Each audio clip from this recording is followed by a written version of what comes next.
governance webinar. We've started the first one, if I recall correctly, in January, so this is becoming kind of a tradition, and thank you for joining us and for your interest in the webinar. As in previous months, the goal of this webinar within the next hour is to map what has happened or provide an update of what has happened within internet governance in previous month, in April, and there was quite a number of developments, many interesting ones, and what we can expect to happen in May. What are the developments any one of us, any one of you might be willing to follow or get involved. Before we start, I hope the WebEx platform works for every one of you, but in case you have any problem with the video or sound, or basically with the Java output, just email us on webinars@diplomacy.edu, and we'll provide you with a link to an alternative service based on Flash, which you should be able to monitor. Okay, let's start. Firstly, maybe the title of this webinar is the start of the new IG age with a question mark, and we purposely put it that way because the expectations of Net Mundial at first as a major milestone event this year were very high. We'll reflect on Net Mundial in 2 minutes. So the question mark says whether it has really provided a start of a new IG age. And I hope we'll be able to give the response, or you might be able to give the response to that question after the webinar. Now, before we map the events of April, we'll briefly go through, as we always do every month, the positions, the different positions of key stakeholders within internet governance debate, and how they have maybe changed in the previous month. Obviously, Net Mundial was the event of the year, and as expected, some of the roles might have changed, some of the positions might have changed before, during, and after Net Mundial. And this illustration tries to map the moves, basically, and some of the interesting ones related to Net Mundial might be a couple of them. One is starting from the left, the positions of the stakeholders which are more inclined toward a non-governmental multi-stakeholder solution or mechanism for internet governance. The US, which has moved towards the zone of possible agreement after the opening or issuing the statement of transition on IANA, during Net Mundial might have made a step back a little bit, because they kept a very, very strict position about surveillance, to the extent that even at some point endangered the future of the Net Mundial documents. At the same time, European Union, which has already placed itself within the zone of possible agreement, being one of those that might channel the agreement, probably shaped their position a little bit, or its position a little bit more specifically and more directly, so we are more certain on what the position of European Union now is, especially with regards to the model, for instance, the full support to the IGF process. Brazil, almost the same way. Brazil also, after Marco Civil, the leading law on the internet, national law on the internet globally, basically, which was adopted in April and signed at the opening of Net Mundial, positioned itself quite clearly on a number of issues, including those related to the internet principles, and as well to the support of multi-stakeholder model with certain involvement of or certain role of the government. So we can say that these two have sharpened their positions, shaped them better. ICANN was also one of the prominent actors over there, but basically they, within the negotiations during Net Mundial, they kept firm position on the part related to the accountability of ICANN in the position of IANA function. We'll reflect on that later on. But in the other field, they have not really moved much back and forth. They kept the solid position on support of the multi-stakeholder model. Interesting bit is also India, which during the CSTD meeting on enhanced cooperation in February took quite a, so to speak, firm position on intergovernmental model, now made a couple of compromises during the Net Mundial, during the process of drafting the material, related to allowing the word of multi-stakeholder to be more prominent, yet in a way putting it in combination with words like democracy, the legitimacy, and so on. So in a way, they might have made a small move towards the zone of possible agreement. I will stop here. I don't know, Jovan, if you want maybe to reflect briefly on the positions and the changes in global positions with regards to Net Mundial, or should we keep you for the later stage? Jovan. Hi, Vlad and everybody. I hope you can hear me well. Yes. Just one tweet reflection on the Net Mundial, which is clear, especially with this time difference of 10 days. Is that essentially on the substantive issue, Net Mundial basically reconfirmed the current trend and on three major issues, which is mass surveillance, network neutrality, and the responsibility of intermediaries. It basically either reconfirmed the current processes in question of the mass surveillance. There was acceptance of agreed language, and basically the message that it should be discussed in the UN Human Rights Council, which is the major process. On the question of intermediate responsibility, this is rather vague language which doesn't make any more shifts in the position. And on network neutrality, it was placed into this final part of the Sao Paulo Declaration for the future considerations. So when one analyzes carefully the document, one can see that basically it was to the large extent expected and reasonable compromise. While on network neutrality, the issue is really complex, and I'm not sure that Net Mundial was in position, given limited time, to make some key process. The issue is so-called messy or policy issue, where one solution is triggering the other problems. Therefore, Net Mundial widely put it on the back burner. On the massive surveillance, the question was just referred to the main process in the UN, where the key protagonists on one side, US, and the other side, Germany and Brazil, are basically discussing this in the preparation for UN Human Rights Council. The major, I would say, the themes were around, I would say, the most controversies were about Article 35 of the Tunis Agenda and question of the roles and responsibilities of the different stakeholders. And here again, we have a relatively healthy compromise. We have three mentioning of this issue in three different contexts. At one point, you can have there is a reference to roles and responsibilities that was indicated in the agenda. Then we have mentioning of equal footing, because I would say more on along the lines for those who want to revisit completely the Tunis agenda. And the compromise position was that rules and responsibilities should be exercised in the flexible way according to issue that is discussed. Therefore, surprisingly enough, the final document is a compromise among different views.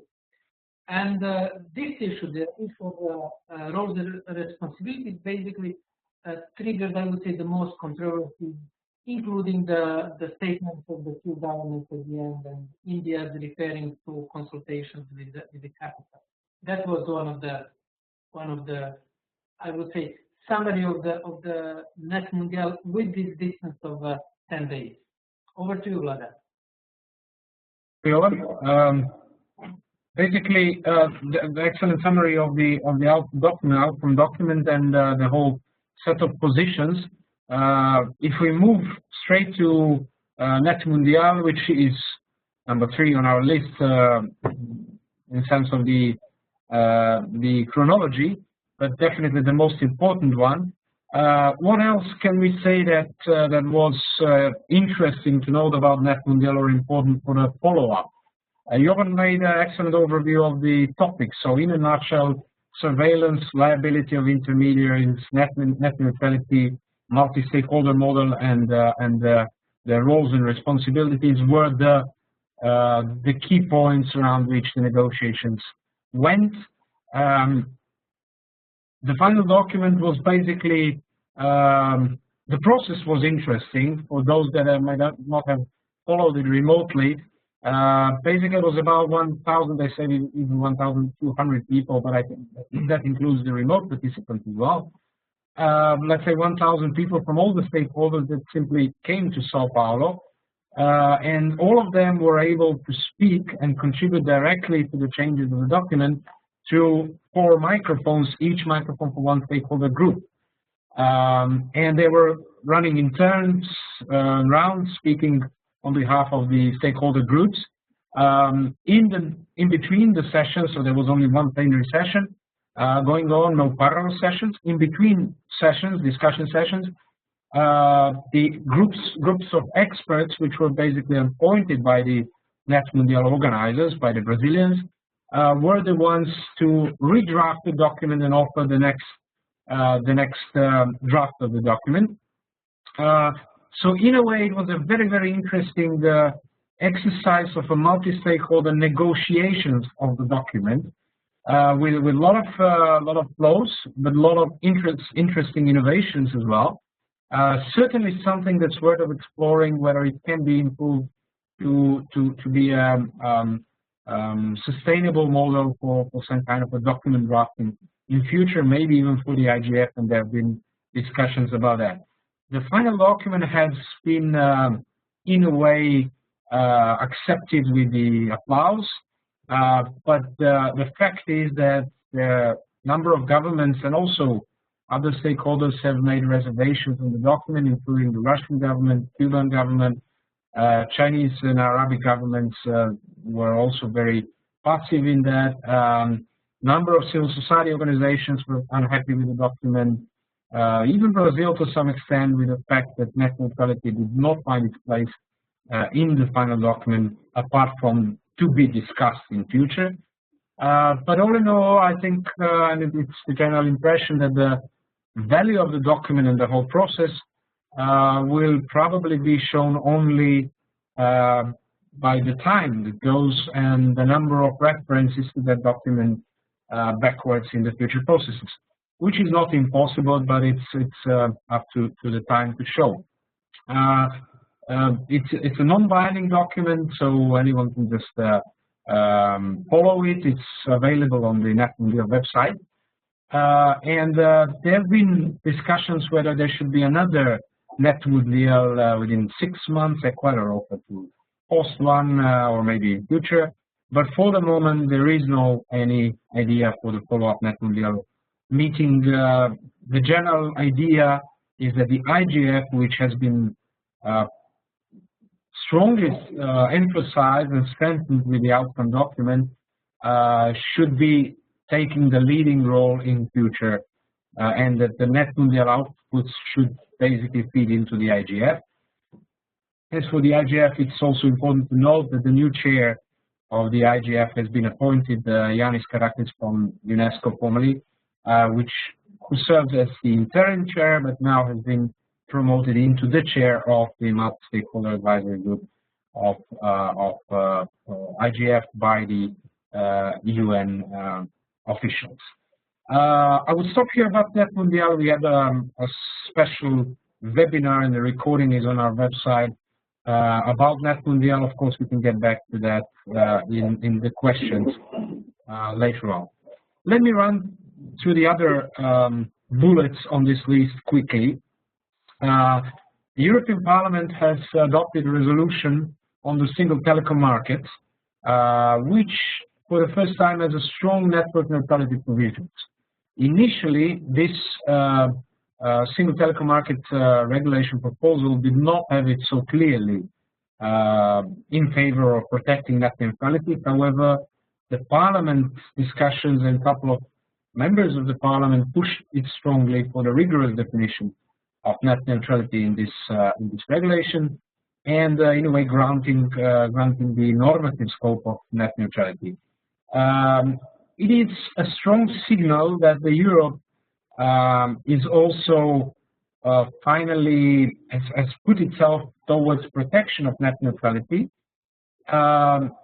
even though in that regulation it has been probably even smartly defined to some extent, allowing the operators, the telecom operators, to offer different quality of service, meaning some future services might be offered a different quality of service, but still underlying or putting limits to what these specialized services can be, i.e. that they cannot endanger the internet as it is now, and they cannot endanger the net neutrality principle.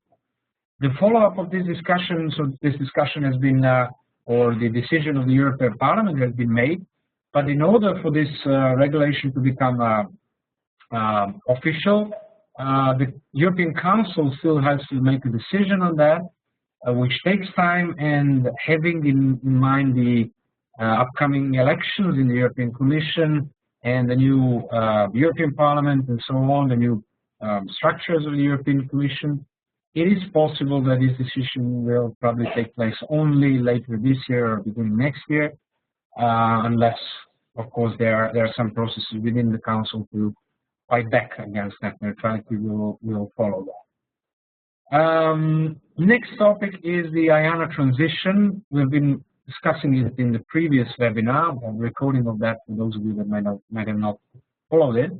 The new thing is that two probably new developments. One is that the NTIA moved further with that and announced a call for public input and provided more information on the transition process, which will be basically guided by the ICANN. Now, what is interesting to observe within this call for public input, there is still a list of principles that needs to be followed during the transition discussions, which is consensus-based decisions or any kind of final decisions, multi-stakeholder process of transition, evidence-based and the outcome, evidence-based process, but then the involvement in this process, even though it's led by the ICANN, should be global, not limited only to ICANN-involved community. However, the main roles in this process are given to the steering groups within, which are composed steering group, which is composed of different bodies, different entities within the ICANN, and also involving the so-called ISTAR organizations like ISOC, ITF, and the registries. But the invitation for everyone else to be involved in the process, probably mostly through ICANN structures and e-participation, basically, the space will be provided. I think also Nigel Dixon and probably some other folks from ICANN are here with us. If any one of you want to comment on this part, so you're most welcome. Just let us know in the chat. The second important development with the relation to IANA transition is, of course, the net neutrality document, which specifically outlines the same sense of principles and transition and the need for transition of IANA. It also outlines the call for discussions on the accountability of ICANN. So in relation of ICANN, not only IANA function, but also ICANN with the Department of Commerce and the current existing confirmation of commitment. So in a way, the oversight or the link between the ICANN and the Department of Commerce, but also the accountability of the whole community, internet community. The final document of Net Mundial also outlines, and there was quite a battle around that, outlines or invites or taking into consideration during this discussion the difference between the operational part, especially of IANA function, and the policy aspects of IANA and ICANN, of course, which is an important push in a way to kind of think about the distinction between the two policy and operational function. I will stop here when it comes to the ICANN and IANA.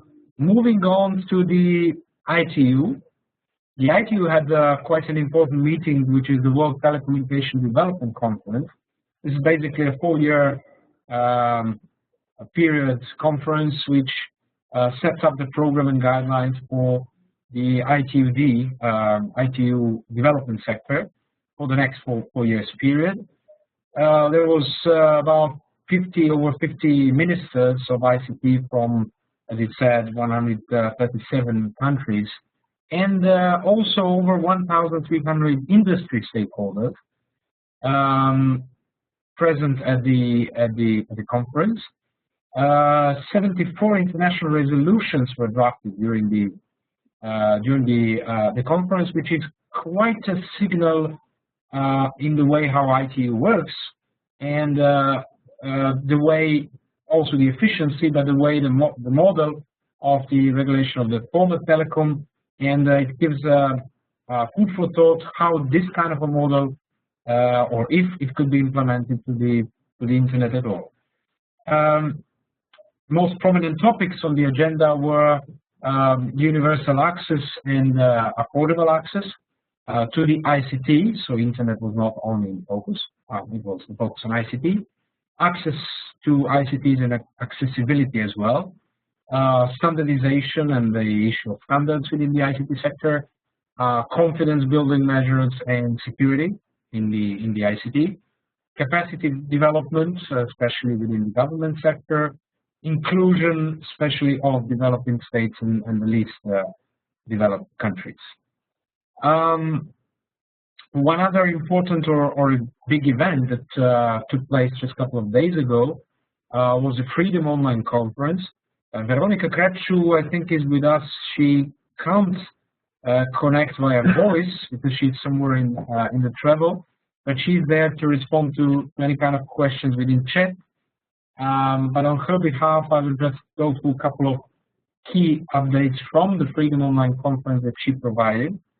There's been a lot of discussion during Freedom Online Conference, which took place in Tallinn, in Estonia, on Net Mundial. So a couple of participants which were at Net Mundial, and in a way linking also the Freedom Online Conference to what has been discussed in Net Mundial. Net neutrality was one of the topics mentioned that was probably under, well, it did not meet the expectations of the people when it comes to net neutrality, and that was reflected during the Freedom Online Conference. And as expected, Freedom Online Conference had in focus issues related to surveillance, data protection, freedom online, freedom of expression, and notion of freedom as per se across different sessions. Freedom Online Conference does not have any kind of tangible outcome document, but was rather a space for discussions, especially related to these topics. In Tallinn, Council of Europe launched the Guide on Human Rights for Internet Users, and had a panel which basically provides an input to practical implementation of this guide for human rights for Internet users on the country and on the national level. It should be available online as well. Open government partnership has been one of the great enabler of Freedom Online that has been stressed. And in general, the discussion about open government partnership was very prominent, how to engage citizens and provide the access to public information. Several new countries have joined the Freedom Online coalition, including Moldova and Japan, and there have been a couple of discussions about regional developments, obviously related to Ukraine as well. Before we move to the GIP briefly, there was also quite a fuss and hassle about the speech of Russian President Putin about the Russian internet, possible Russian internet, as a result of the fact, in a way, that as he said, that the internet emerged as the U.S. CIA, in a way, plan. The reactions were generally that this kind of a comment coming from Russia, and the idea of national internet is not new. The Chinese have been working on that. That's well known. The Russians as well. Some of the Arab states as well.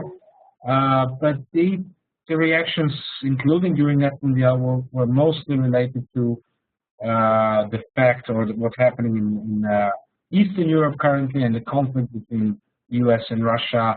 So it was understood as a kind of feed into this debate, a political debate on a high level, rather than directly related to Net Mundial and internet governance. Finally, when it comes to the GIP, Geneva Internet Platform, besides the webinar, obviously, we had the official launch of the GIP in Geneva at the beginning of April. It was a very interesting couple of panels, as well as the exhibition of organizations in Geneva which are working with internet governance. We had also the ATM with Bitcoin, so you could buy the Bitcoins provided by the Pirate Party of Geneva, of Switzerland, and a number of good ideas what further panels could be organized to discuss some specific internet governance issues in Geneva, and GIP will definitely offer itself to host this kind of panel. Some of the interesting ideas were related to Bitcoin as well, and the whole concept of virtual currencies, as well as to, for instance, the new gadgets and new technologies which are coming, like drones, like 3D printers, and the whole set of things related to internet. In that sense, we'll definitely keep you updated with whatever happens in the next months. Second development, quite an interesting one, was GIP and Diplo research of or data mining analysis of the Net Mundial contributions. We've provided a blog update, couple of blog updates on the results of that, and we are currently doing the research of comparing all the contributions with each of the drafts in the document drafting process of the Net Mundial, as well with the final document, and we'll definitely get back to you with some definitely sure interesting results. Before we move to your questions, a quick, you can already start posting the questions to the chat if you wish, so that we can then go through them. Highlights of what's coming in May. Firstly, we have the ICANN high-level panel on global internet cooperation governance mechanisms. This big name for an ICANN high-level panel. This is the final meeting of the panel. It basically took place a couple of days ago in Dubai, but we are still waiting for some substantive feedbacks on what has happened. And it was supposed to reflect on Net Mundial outcomes and provide a final shape of their recommendation document for the future mechanisms of internet governance. The CSTD working group, Commission Science Technology Development of the UN, UNESCO basically, is their working group and enhanced cooperation has the final, or let's be honest, the additional meeting after the final meeting on 7th to 9th of May, so starting tomorrow. This is probably the key event this month, because that's where the two poles of discussions about the future mechanisms of internet governance, on one hand, the purely multi-stakeholder model, on the other hand, the purely intergovernmental model, should try to reconcile and come closer to the zone of possible agreement. And that will be a good signal if we will basically see these two sides coming closer. Jovan, maybe this is a moment for a short reflection from you on what we can expect from this event and in general. Jovan. Oh. It was held last week, and it ended up without basically any conclusion. One of the questions one of the big questions was about in what direction enhanced cooperation will move when it comes to the format of the dealing with the issues, with the two main views. Again, one view that it should be predominantly multi-stakeholder approach with the participation of various actors, and the other view which is predominantly intergovernmental with some elements of multi-stakeholder approach. So they couldn't agree at the meeting. There was one proposal there were various proposals to have a summary outlining two proposals and then asking CSTD meeting in June to decide which proposal to take or to reconfirm. And the final outcome is that basically there was no agreement, and the chair will have basically to write the report, which will be longer, but which could be summarized to that point that the participants couldn't agree. And most likely, one of the proposals will be to continue the activities of this working group. And summary what's happened last week. And I think there was discussion on 7th and 9th of May, but then it was moved for the last week. Thank you. Thank you, Jovan. So we can probably expect the extended role of the CSTD in this direction. The annual session of the CSTD is taking place 12th to 16th of May. So after this meeting of the working group on enhanced cooperation, and it is expected that the possible, or if any kind of outcomes come from the working group, will feed into the annual session of the CSTD and probably contribute to the whole review process further on. The next important event of this month is not taking place this time in Geneva, but rather in Paris at the UNESCO, which is the multi-stakeholder advisory group of the IGF, a regular second annual meeting, during which the MAG should work on the program of this year IGF. IGF is taking place in Istanbul 2nd to 5th of September this year. There is a number of topics on the agenda, including now also the human rights, but there is a strong push or discussion within MAG how the various events, especially Net Mundial, can feed into the program in a meaningful way, as well as if there is what might be the way to strengthen the outputs of the IGF, whether through some kind of best practice forums or through some kind of other strong messages coming out from the IGF, so that the IGF really takes the responsibility in a way outlined by Net Mundial as well, and be the central hub forum for developments in the IG field, taking the feeds from other processes and feeding into other processes in future. And in that sense, the IGF in Istanbul will probably be the key event to show whether IGF can be strengthened in such a way to meet the expectations. Couple of other events which are taking place. One is Stockholm Internet Forum, which will focus on internet freedoms on the end of May in Stockholm. The INET meeting in Istanbul organized by ISOC on 21st of May, and so on and so forth. Interesting events, definitely worth following, and probably many of them will also feed into the IGF in one way or another. Lastly, the IT open consultation meeting in Geneva, which is the last open consultation just before the WSIS Plus 10 high-level event, which takes place in Geneva on 10th of June. That event, and we'll talk more about that event during our June webinar, should basically outline the future of the WSS Plus 10 review process and feed into the work of the UN General Assembly on the WSIS Plus 10 review. At the end, very briefly, what you can expect from the Geneva Internet Platform in the next month, during May.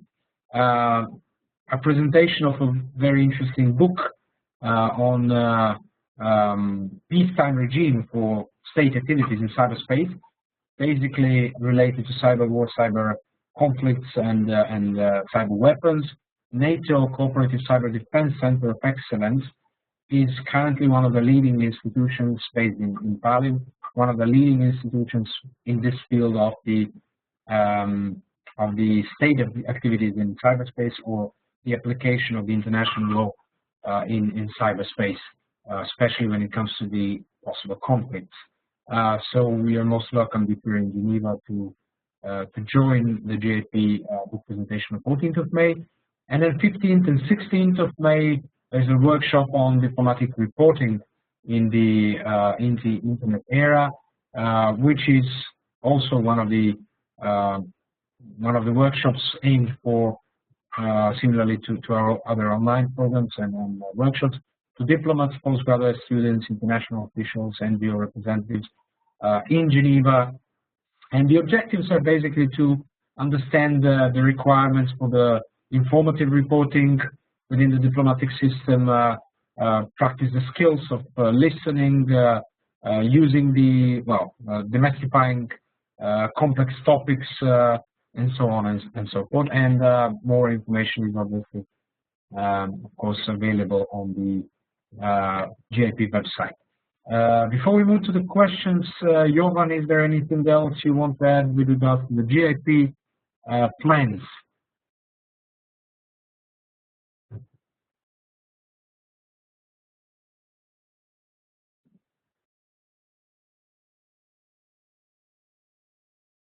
Jovan? Not sure. Hear us? Just a few quick comments on diplomatic reporting. We noticed that it is one of the, let's say, oldest diplomatic technique, and not only diplomatic technique, and reporting is generally important for any profession, for business people, for journalists. And we noticed that there's very little reflection how the internet has affected it. And we can know, all of us are familiar with tweets, reports from the meetings. Therefore, what we will try to do in 2 days, we will reflect on these deep and profound changes to reporting from meetings, with the main focus on diplomatic reporting with the use of the internet. For the next month, we have a few events in pipeline, and please stay updated and tuned. We plan to have events on international law and internet. We are discussing with the International Legal Commission, including question of diplomatic privileges and immunities in the internet era. We have discussion on Bitcoin, session on Bitcoin and impact of Bitcoin on the internet governance and policy, and a session of small states and internet governance in June, and few other events in the pipeline. Therefore, we will be updating you via email, and stay tuned, and I hope that you will join us also for physical events in Geneva. Over to you. Thank you, Jovan. Okay, I think that would be it when it comes to the review of activities from April and the insight into what's happening in May. As you can see, May will probably be also very interesting. June as well. We have both the Russis Plus 10 review and the ICANN meeting, 50th ICANN meeting in London. We'll have the Eurodig in Europe, so it's in Berlin. So number of very interesting events taking place in the forthcoming period. Questions, comments from you, so go on if you wish with the questions in the chat window. Comment from Ginger, which is basically an update, and thank you, Ginger, for that. The CSTD working group on enhanced cooperation meeting ended without any recommendations, but the chair will make an oral report to the CSTD annual session. Another additional meeting is expected to take place in September or November, which basically give us an idea that the CSTD working group on enhanced cooperation will probably be leading this process for much longer than anyone expected, going on this autumn as well. In the next webinars, we also try to bring someone of our colleagues from the CSD working group, who are members, to maybe reflect briefly on what's happening over there. Ginger reminds me that the list of events that are upcoming is available on the GIP platform, which is giplatform.org/events. So you can try to you can update yourself whenever you wish about the forthcoming event. Ginger says in comment that the sticky topics are women participation, net neutrality, and respective roles.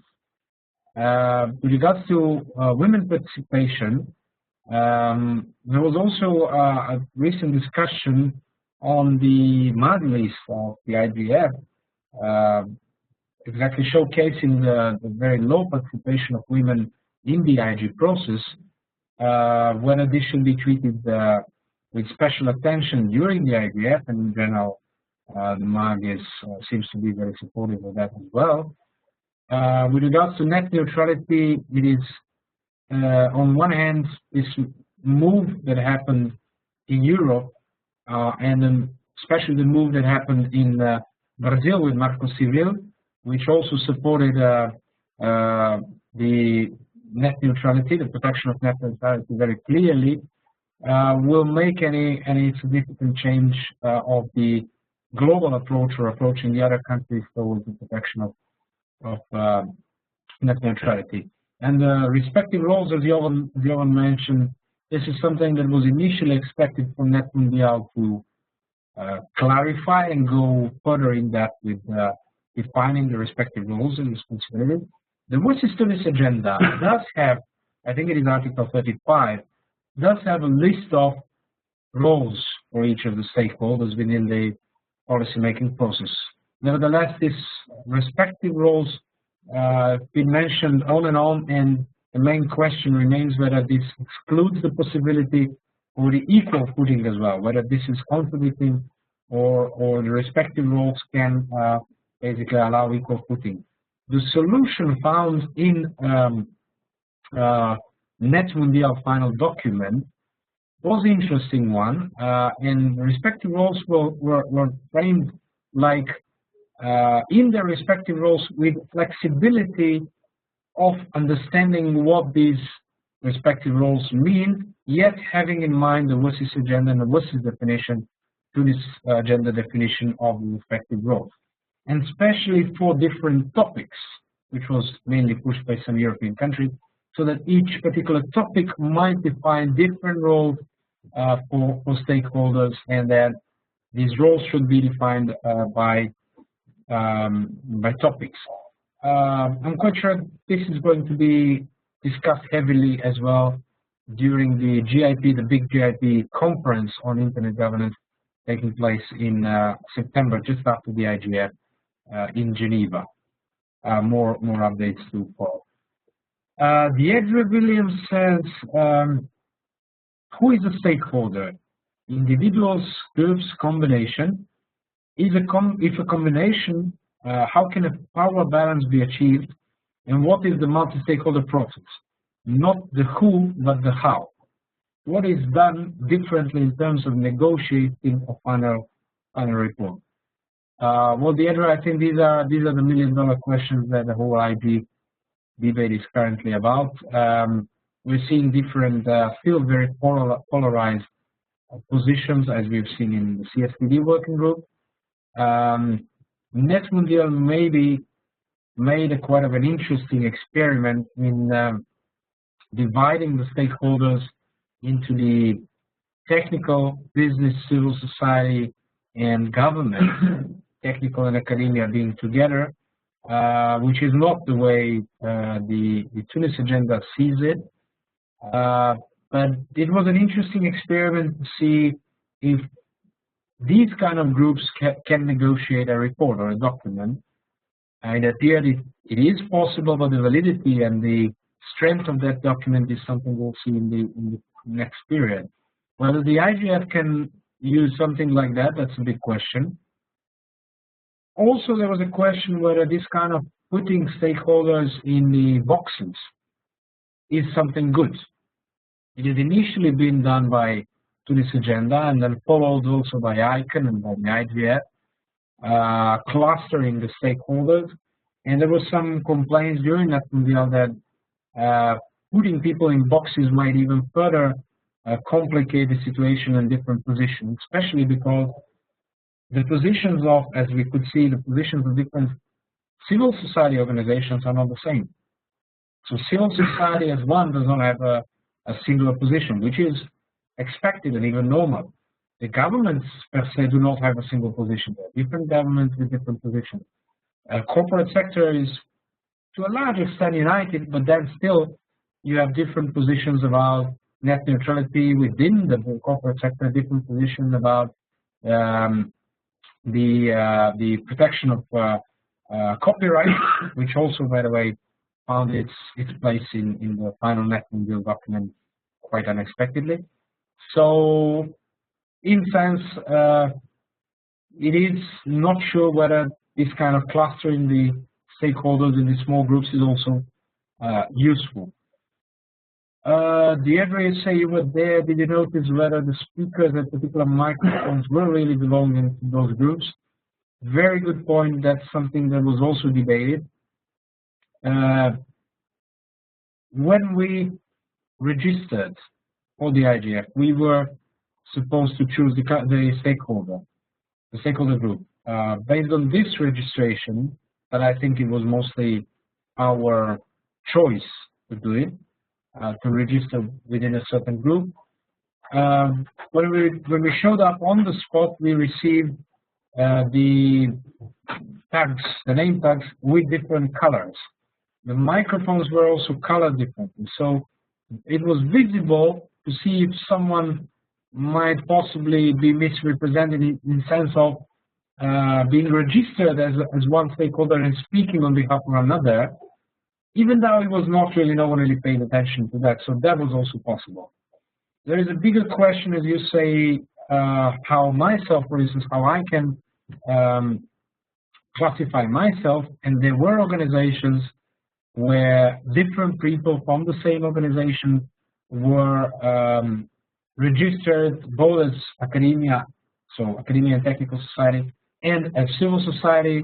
We know all about the existence of some non-government organizations which are pushed by the governments, so they might have two microphones to some extent. We know about corporate sector which has their civil society hat as well.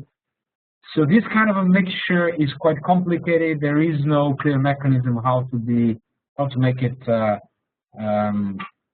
certain. And there's also a question whether this should be made certain or not, whether this clustering of stakeholders is indeed needed or not.